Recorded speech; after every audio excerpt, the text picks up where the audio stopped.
মুক্তিযুদ্ধদের কোটা একটা আবেগের বিষয়, জাতির ঋণ। ফারুক সাহেব একজন মুক্তিযোদ্ধা, তাকে আমি সম্মান রেখেই বলছি। তারা প্রাণ দিয়েছে, মান দিয়েছে, ঘর বাড়ি দিয়েছে, অনেকটা ক্ষতি হয়েছিল। তাদের প্রতি জাতির একটা কৃতজ্ঞতা ছিল, ঋণ ছিল। এটা মেটাবার একটা প্রয়াস বঙ্গবন্ধু করে দিয়ে গেছিলেন, এবং সেটা নিয়ে এতদিন চলেছিল। এখন দেশ অনেক এগিয়ে গেছে।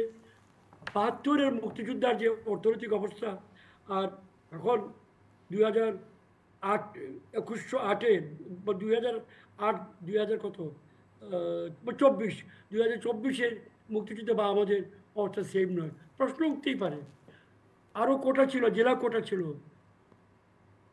ক্ষুদ্র জনগোষ্ঠীর কোটা ছিল, এইগুলা সব রিভিউ করা দরকার। সরকার করছিল, অনেকে মনোপুত হয় না। এই জন্য বিষয়টা যেহেতু উচ্চ আদালতে তা কেউ নিয়ে গেছে, যারা নাগরিক হিসাবে সংক্ষুব্ধ, সরকার যায় নাই, সংক্ষুব্ধ ব্যক্তিরা গেছে। এখন যেহেতু উচ্চ আদালতের হাতে চলে এসছে, সাবজুডিস ম্যাটার, এটা আমার এখানে এবং জনাব আব্দুল ফারুক সাহেবের জন্য আলোচনাটা ঠিক হবে না। যেহেতু ওনারা সুশাসন চায়, আমরাও চাই, আমরা সুশাসন দিচ্ছি, জি ওনারা বলে না। জি আমরা উই মাস্ট জি ওয়েট ফর জি দ্য জি ভার্ডিক্ট অফ দ্য কোর্ট, এটা ছাড়া কোনো জি বিকল্প আপনারা নেই।